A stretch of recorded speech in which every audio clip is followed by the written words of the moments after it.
Hello and welcome to the news on NTA International. I am Dennis Adigunloye. Thanks for joining us. Let's begin with the headlines.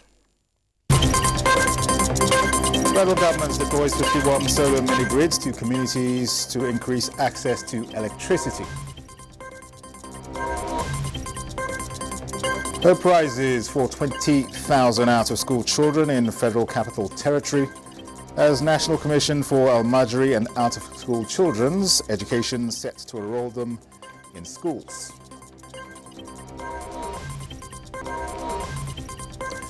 An Inspector General of Police orders immediate deployment of personnel, technical resources to ensure swift rescue of medical students abducted in Benue State.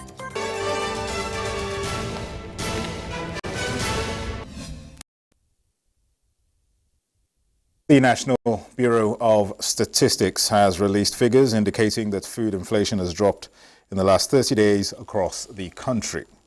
Food inflation dropped by 2.47% from the 2.55% recorded in the month of June. This confirms NTA News' earlier survey of food prices dropping in most parts of the country. In this report, Musa Baba Aliu takes a look at some of the government initiatives towards making food available and affordable for Nigerians. The issue of availability and affordability of basic food has been at the forefront since the beginning of the current administration. The impact of the removal of fuel subsidy has affected the prices of food in the country. The National Bureau of Statistics released a figure indicating that food inflation grew by 39.58% in the month of July 2024. However, the prices have started dropping as new harvests hit the market. A survey indicates that the prices of vegetables dropped by about 60% in major commodity markets. A few months ago, the basket was 48,000 here. But now, presently, what we're selling, the good one, we're selling 20,000, 21,000, 18,000 even. You can get the price. At least a reduction in price. In this farmers market located in Paiko in Niger State, prices of maize, millet, yam and melon dropped by about 30 to 40%. We are very happy and excited because most states, the subnationals, have keyed in to Mr. President's renewed hope agenda, which is food security and increase in production. So it has become less cumbersome for us, really, to try to advocate to the state governors on the need to increase food because they themselves are on the right track, have also, like I said, keyed into Mr. President's renewed hope agenda. Is to properly define the farm typologies that we'll be making intervention on. And I think so far, we recognize we have smallholder farmers, we have family farms, we also have medium holding farmers, that is mid farms or mid-sized farmers. And we also have large farmers, large scale. We also have industrial. So all of this, we're trying to properly define them to enable us target them for intervention.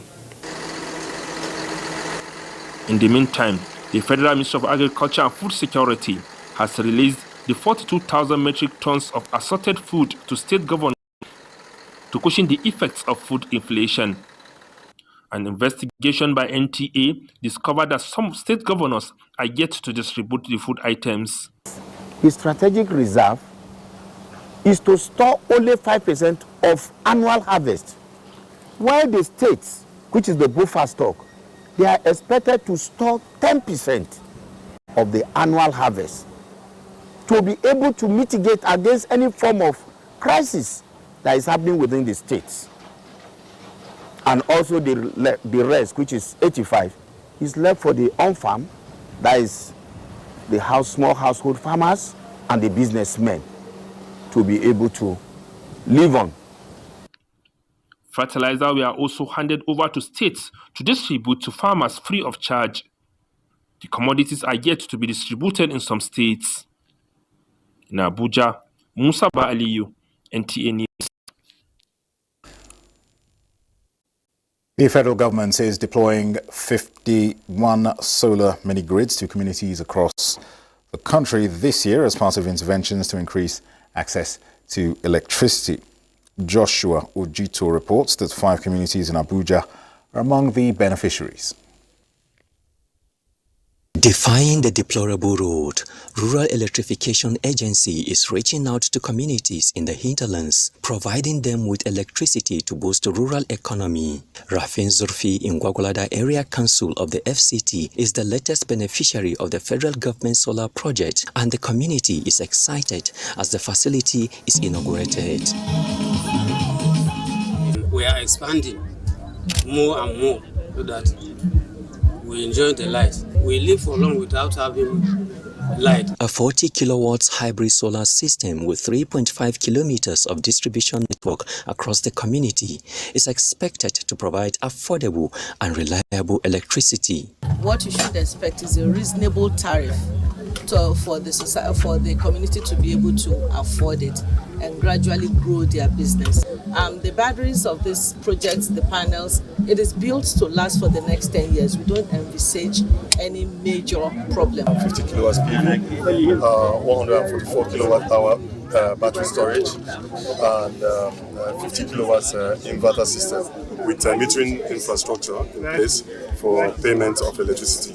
The work being done in rural community by the REA further shows that the federal government of Nigeria is keen on leaving no one behind in the delivery of its developmental projects. More communities in the FCT are to benefit from the solar mini-grid project this year as federal government taxed them to take ownership of the project against vendors. Joshua Ojito, NTA News. Inspector General of Police Kayode Egbetokun has condemned the kidnapping of 20 medical students in Otukbo, Benue State, while en route to the annual convention of the Federation of Catholic Medical and Dental Students in Enugu. A statement by the Force Public Relations Officer Lumuyiwa Dejobi notes that the IGP ordered the immediate deployment of personnel and technical resources to augment the manpower of the Benue State Command and ensure swift rescue of the students. Meanwhile, the IGP has reiterated the commitments of the force to leaving no stone unturned in the pursuit of the perpetrators, as the Nigeria Police Force is determined to sustain the fight against crime, most especially kidnapping of Nigerians. He equally appeals to the general public to provide useful information and actionable intelligence that will aid the ongoing investigation and the rescue operation. Individuals with relevant information are encouraged to contact the nearest police station or the state's command control center. The National Commission for Almajiri and Out-of-School Children's Education has announced that it has successfully mopped up over 20,000 out-of-school children in the Federal Capital Territory within the last 3 weeks. Executive Secretary of the Commission, Dr. Mohammed Sani Idris, said this achievement was made possible by the dedicated efforts of the 31 enrollment marshals who worked tirelessly to identify the out-of-school children. He noted that the strategy of visiting the nooks and crannies of the FCT to identify these children has proven effective and believes this model can be replicated across the country and even serve as a benchmark for other nations facing similar challenges. Dr. Idris assured that by September, when schools reopen, all mopped-up children will be enrolled in school, paving the way for a brighter future. He reaffirmed the President Bola Tinubu administration's commitment to reforming the Almajiri system of education and ensuring that every Nigerian child has access to quality education. The Minister of Aviation and Aerospace Development, Festus Keyamo, calls on workers' unions within the aviation sector to protest the federal government's deduction of 50% of all internally generated revenue of aviation agencies at sources to remain calm and maintain industrial peace while the government is working towards amicably resolving the matter.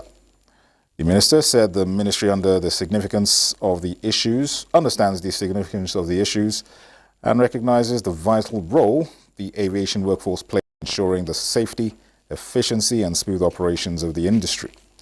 He therefore assures the unions that the ministry is committed to addressing these challenges in a manner that ensures the continued viability and sustainability of the sector while maintaining the highest standards of service delivery. Keyamo wishes to assure the workers' unions and other stakeholders that President Bola Tinubu is very concerned about improvements of the sector and will give their demands due consideration with the aim of finding a lasting solution that balances the fiscal needs of the government and the operational requirements of the aviation agencies. Meanwhile, the federal government has warned state governments against entering foreign or international negotiations alone without input of the Ministry of Foreign Affairs.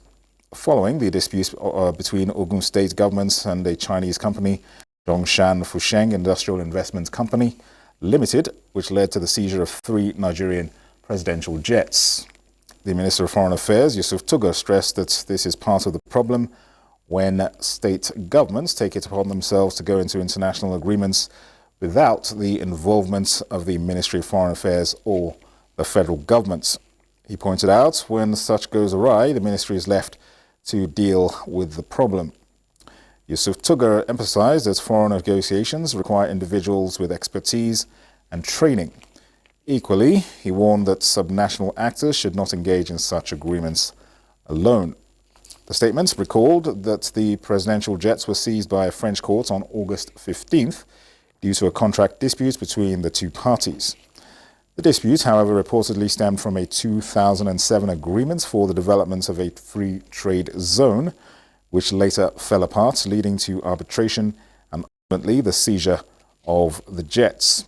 Consequently, Yusuf Tugar affirmed the importance of registering international engagements with the Ministry of Foreign Affairs and the federal government to avoid similar issues in the future. Finland has closed its land border with Russia due to ongoing dispute about increased number of migrants in the area. Kulu Mohammed tells us more. The relationship between Russia and Finland, which share an 830-mile border, deteriorated after Russia's invasion of Ukraine.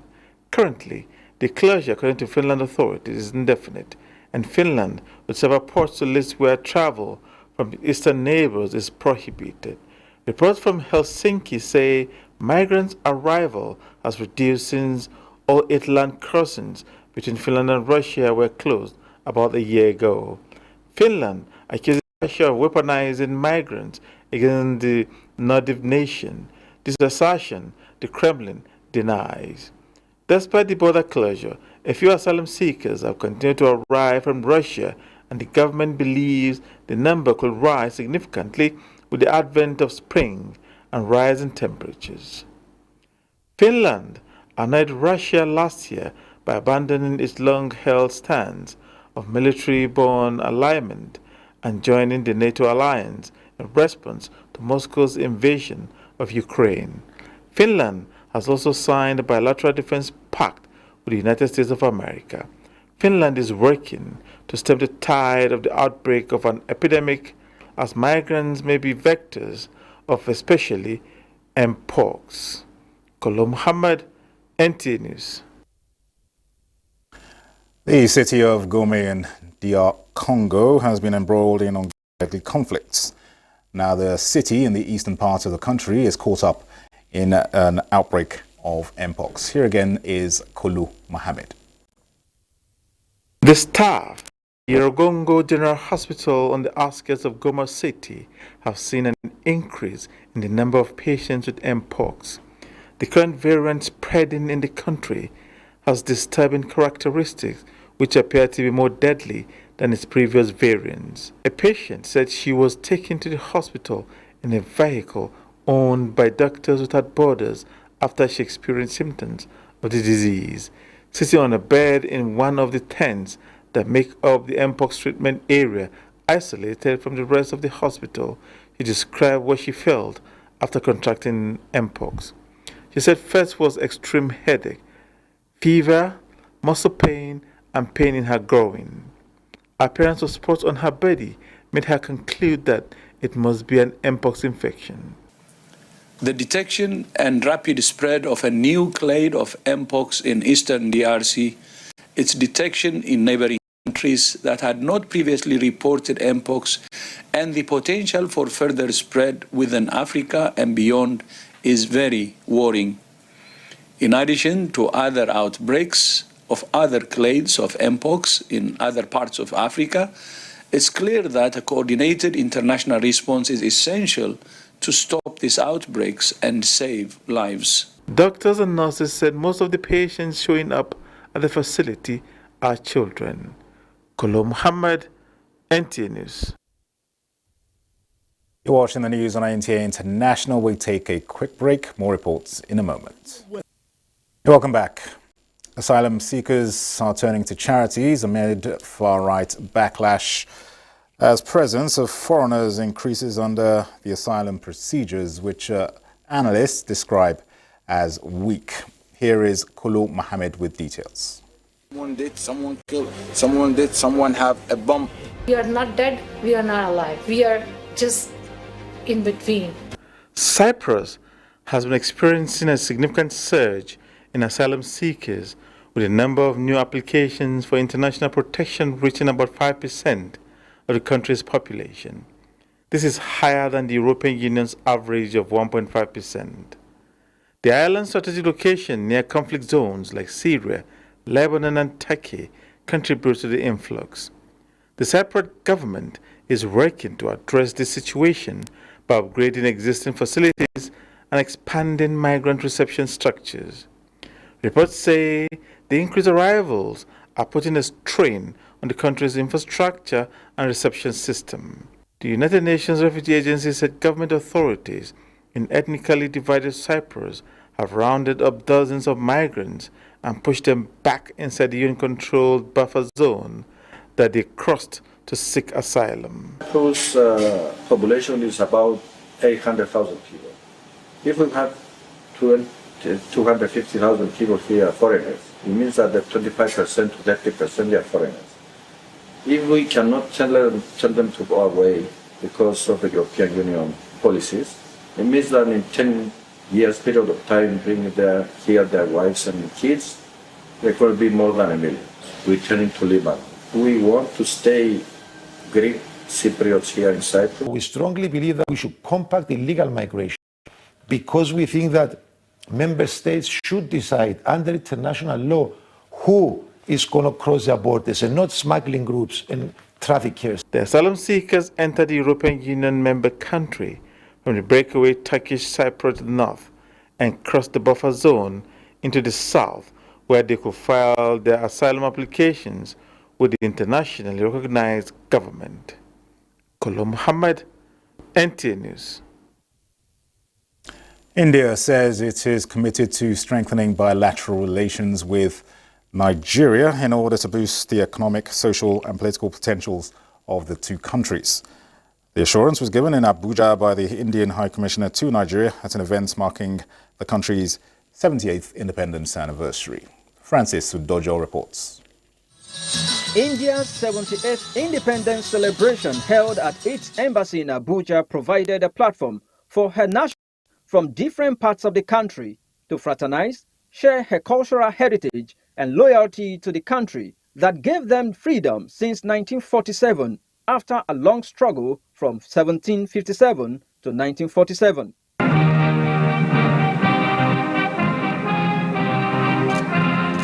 The commemoration of this day in Nigeria began with the hoisting of India's national flag, followed by her national anthem.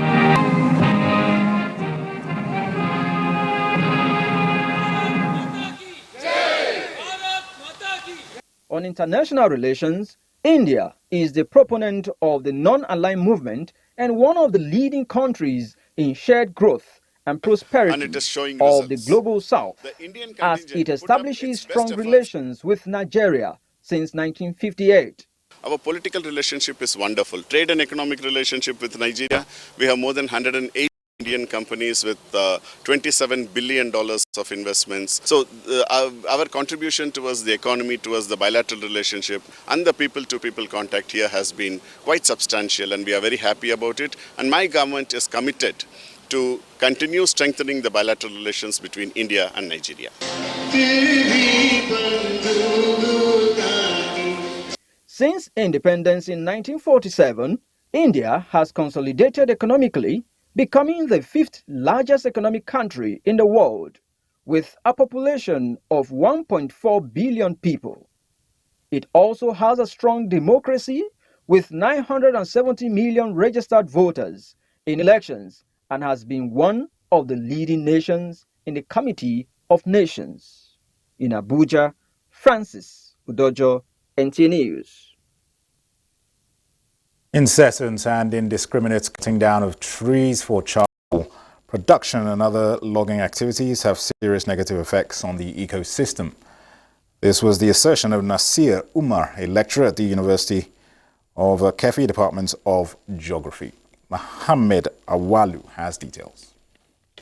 These are outfits used by charcoal burners.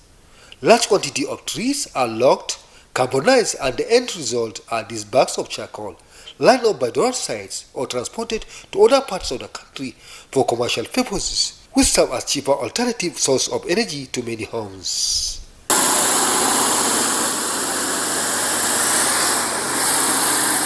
Things have been difficult. The economic hardship is unbearable. Charcoal production has become our means of livelihood. We pay our children's school fees. However, despite economic benefits derived from the production, a geographer, Nasir Umar, says deforestation has lots of negative impacts. People that are into that business, they need serious enlightenment on the kind of trees they should harvest for their business. Because most of them don't know whether a tree is a self-sustaining system or it is not. They just go into the bush, cutting the trees, burning them, bringing charcoal, just in the name of what? Survival. The situation may not be entirely gloomy, as the expert offers solution to save the Mother Earth from global warming. As we go into bush to go and cut down trees, we don't do clear cutting. We rather coppice or carve. Or if we must do cutting, we do stunted cutting and allow the remaining body to continue to regenerate. We should also encourage people to plant trees all over. Nigeria may not boast of a forest like the Amazon, but there is need for government at all levels to curb the excessive deforestation for charcoal, timber logging and pulp, in order to avoid the multiple tragedies associated with it, among which are soil erosion, flooding, emission of greenhouse gases, and loss of diversity. From Kefi, Muhammad Awalu, NTA News. Scholars and industry players have analyzed the state of food security in Africa, with emphasis on the place of young people in driving sustainable food systems on the continent. At a virtual conference, lessons for individual countries and efforts of governments and stakeholders were aggregated. Kelvin Ewanaye reports. Nourishing Tomorrow, Youth-Driven Solution for Sustainable Food Security was the theme for the conference, and used by speakers to examine how youth with their digital skills can help drive food system to a level where availability is not only achieved but quality food to aid nutritional goals of individual countries. For Nigeria, the Minister of State for Youth Development, Ayodele Oluwande, who commended SAI Consulting and partners for putting the platform together, said Nigeria is already developing a series of programs for youth engagement in agriculture. What stops us from having a local government, a product? And how is it going to affect the people? And the people that is going to affect more are the young people. And I'm not talking about big refineries. I'm not talking about gigantic companies and that. I'm talking about cottage and agrarian industry. Demand is decreasing, people are increasing, and then we leverage on people, leverage on technology, so we keep calm and we innovate. Outcomes from the conference are to help policymakers in decision-making in the nutrition and food security space. In Abuja, Kelvin Ebonwaye, NTA News. Marshal Federal Road Safety Corps Shehu Mohammed has emphasized the importance of health through productivity. This was at the Corps' first monthly walking and jogging exercise. Oyeyemi Ajayi reports. The first monthly walking and jogging exercise of the Corps this year, and also the first under the new Corps Marshal, is stretched from the FRSC headquarters to Wuse Market. The Corps is assertive that such enhances mental alertness and fitness for better productivity. You know, exercises brings out discipline, loyalty, and it improves also spirit of sportsmanship. So we'll continue to do that every month. For the Comptroller General, Nigeria Customs Service Adewale Adeniyi, paramilitary agencies must constantly engage in exercises to smoothen operations. You are road safety, we are customs officers. We have a lot of common ground. We have explained that our systems can have a handshake with each other so that we don't allow smuggled cars into our roads. So what the collaboration means is that through your system, we can ensure that every vehicle that will be registered in Nigeria must have paid their correct duties. The Corps Marshal commended the officers for turning up and entreated them to always be professional. Oyeyemi Ajayi, NTA News. And now, as a look at the weather prospects for Sunday in Nigeria and some world cities.